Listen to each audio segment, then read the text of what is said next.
Olá, seja bem-vindo ao dia 115 da nossa jornada de leitura bíblica. Estamos no livro de Atos, capítulos 10 e 11 de Atos, e aqui eu quero meditar no capítulo 11, que é assim, né? Pedro sendo Pedro. Pedro teve ali no capítulo 10 uma visão, né, na questão dos alimentos. Porque assim, o que que acontece? O Messias, ele era prometido aos judeus, certo? Todo mundo concorda comigo? Levanta a mão quem concorda.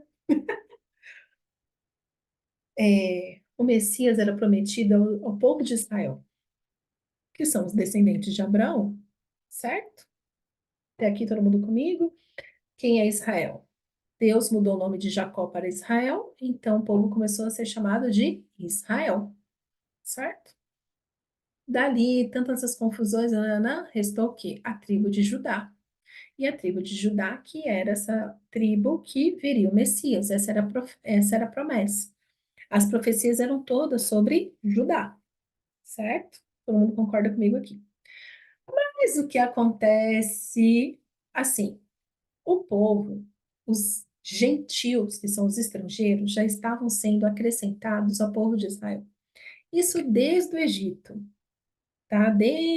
Já tinha o povo ali chamando o Deus de Israel de Tu és o meu Deus. A gente vê isso por Ruth. Ruth, a Moabita, que fala para sua sogra: O teu povo será o meu povo e o teu Deus será o meu Deus. Ou seja, a partir de hoje eu serei conhecida como Israel e o Deus de Israel é o meu Deus. Certo?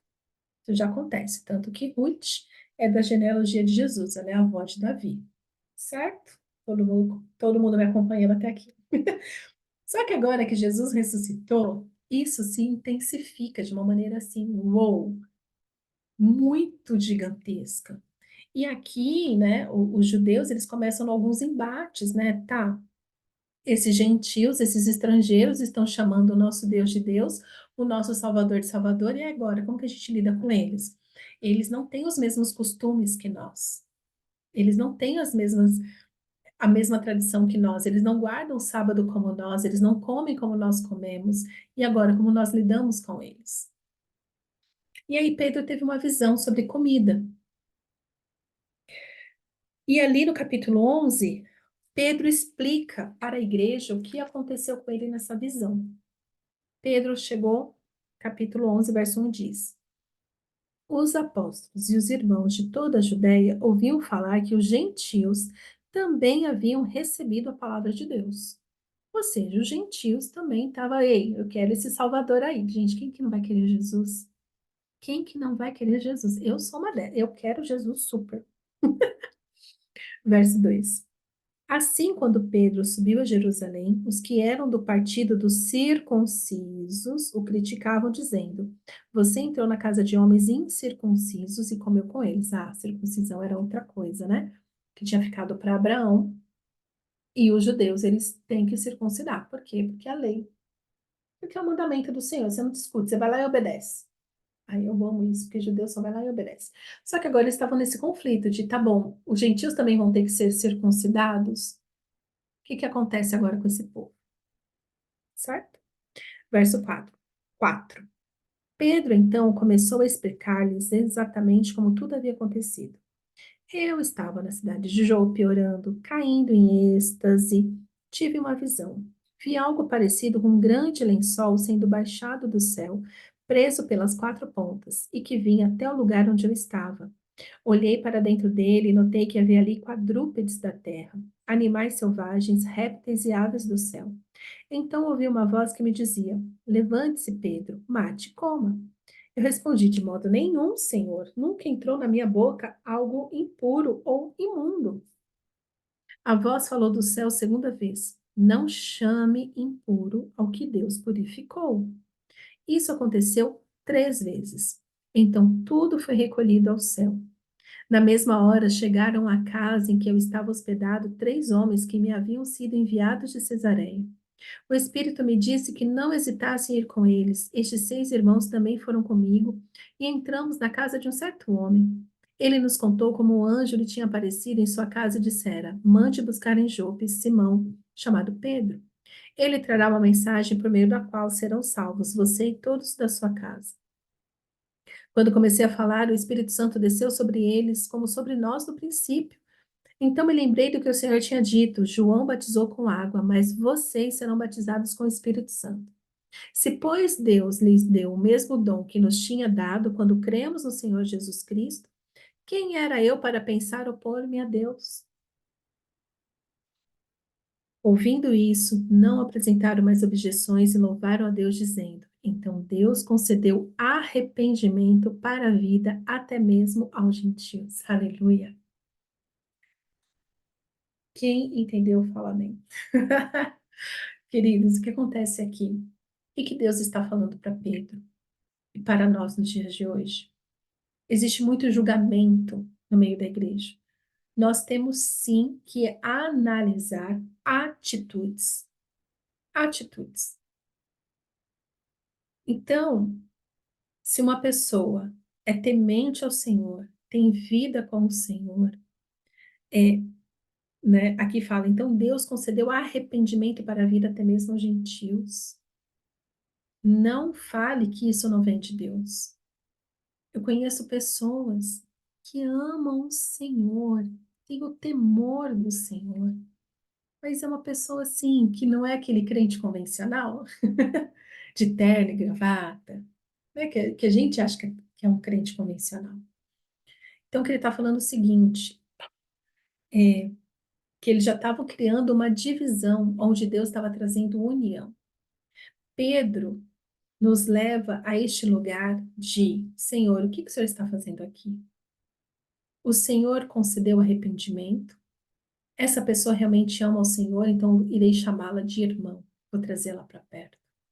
Sabe qual é o nosso problema como igreja? A gente tem chamado de irmão aquele que não tem nada a ver com Deus. Só porque ele fala bonito, porque ele veste bem a máscara, mas a essência dele é podre. Nós temos que ter discernimento de espíritos. Temos sim. Tem pessoas, meus queridos, é que assim, eu já sou chata por natureza. Ai, minha mãe, quando me criou, criou direitinho, chata de dar dó. E eu fico cada vez mais. Hoje eu estava conversando com uma pessoa, eu falei, olha, eu sou muito chata, não me tenha como critério, porque são poucas pessoas que eu ouço, são poucas pessoas que eu falo, ah, essa daí tá com Deus mesmo. Por quê? Porque as pessoas cometem umas aberrações que não tem como eu olhar e falar assim, isso vem de Deus. Não tem, gente, não tem. Não tem. Então, o que é muitas vezes pregado por aí é um evangelho superficial, um evangelho barato, não da graça, barato. Aquele que não exige arrependimento. Veja, eles falam assim: então Deus concedeu arrependimento para a vida, até mesmo aos gentios. Porque até então eles estavam achando que os judeus tinham que se arrepender, porque assim, os judeus que tinham a promessa, a promessa de libertação era para os judeus que se arrependessem. Mas agora eles falam assim: não, aquele também que tem uma vida toda torta, que não é de Israel, mas se ele se arrepender e se voltar para o nosso Deus, o Deus de Israel, ele será aceito como filho de Deus. Gente, isso daqui para os judeus foi assim, uau! Deus, é por isso que Deus fala lá em Abraão: em ti serão benditas todas as famílias da terra. Deus está chamando a todos ao arrependimento para a vida, para ter vida, e não mais uma morte, a morte por causa do pecado. Então, nosso problema é que nós não temos esse discernimento de pessoas que não se arrependem, pessoas que não têm o zelo do Senhor, que não têm o temor, que não têm o entendimento, e pessoas que usam isso de uma maneira manipulativa para fazer fama. Qual que é o meu problema com esses coaches muito doidos que dizem que são de Deus? Que é tudo doido. Ao invés de levar as pessoas a ter um temor do Senhor, está levando as pessoas a terem uma vida mecanizada, uma vida fria. Ai, mas ouvindo fulano, eu comecei a ler mais a Bíblia. Tendencioso. começou a ler nada. Fica lá só repetindo os versículos de empoderamento, como se isso fosse fazer efeito se o seu coração não é temente a Deus. Isso vai cair sobre a sua vida como uma praga, como uma maldição, porque a palavra de Deus diz: se você invocar as bênçãos deste livro sem o temor do Senhor, virá sobre ti maldição. É por isso que tem gente que vive em imersão de inteligência emocional e a vida não vai para frente. É por isso que tem pessoas que frequentam terapia e não são curadas. É por isso que tem pessoas que fazem seminários e mais seminários e não são libertas. Porque não se arrependeram para a vida. Porque não se arrependeram para a vida. Porque não se arrependeram para a vida. Mas fica usando textos recortados, invocando bênçãos, mas não tem o temor do Senhor. E aí, queridos, é só ladeira abaixo. Deus me livre de fazer parte de uma pessoa dessas. Esses dias, estava ouvindo uma pessoa que tinha ido numa dessas imersões e ela contava como no meio da imersão, o fulano lá mandava todo mundo preencher um papel, fala, coloca nesse papel aí, ó, seus pecados. Agora rasga a folha. Ó, pronto, já foi, tá perdoado. Tá perdoado nada. Não se arrependa não dos seus pecados para você ver se está perdoado. O perdão vem para quem se arrepende. Deus está sempre pronto a perdoar, sempre. O arrependido tem a garantia de ser perdoado. Deus não despreza um coração arrependido, não despreza. Deus é maravilhoso, misericordioso. Mas o problema é quando você faz do arrependimento uma moeda de troca. Sabe por quê? Porque aí não existe arrependimento. O que existe é ilusão. Pessoas iludidas. Pessoas iludidas. Não existe transformação sem arrependimento. E aí, quando eu fiquei sabendo disso, primeiro me subiu o sangue pensando, este lazarento, este enviado de uma coisa ruim. Depois eu pensei, Fátima, se controla. É que tudo eu fiquei pensando, né? Eu não falei. Mas assim, que Deus tenha misericórdia desse cara que tem levado tantas pessoas a ficarem ainda mais distantes do Senhor. E são exatamente essas pessoas que vão comprar um curso, mais um curso. Sua vida não vai prosperar, sua vida não vai para frente. E depois esse coach muito doido ainda vai falar: é porque você não fez direito o curso. É porque você não aplicou corretamente as ferramentas. Deus me livre. Deus me livre. Então, queridos, leia sua Bíblia. Ande com o Senhor.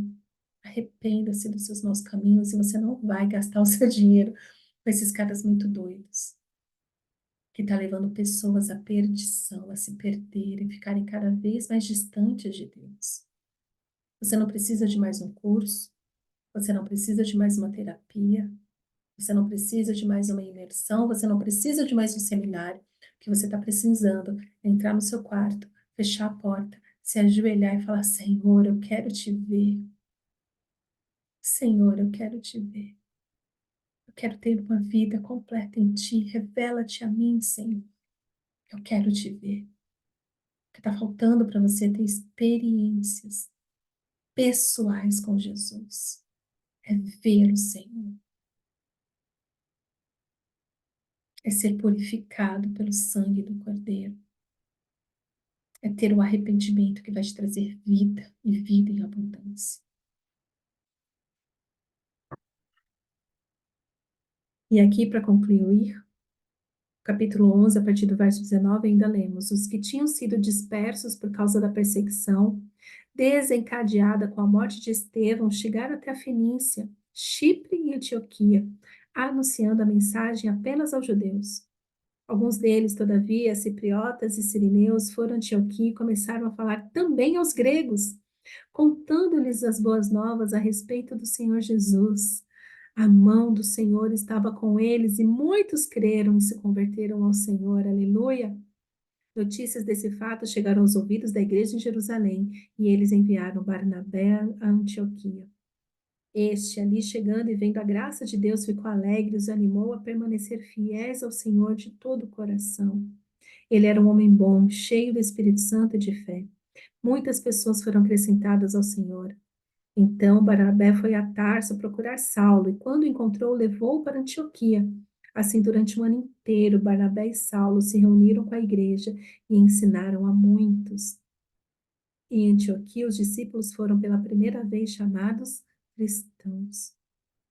Naqueles dias, alguns profetas desceram de Jerusalém para Antioquia. Um deles, Ágabo, levantou-se pelo Espírito, predisse que uma grande fome sobreviria a todo o mundo romano, o que aconteceu durante o reinado de Cláudio.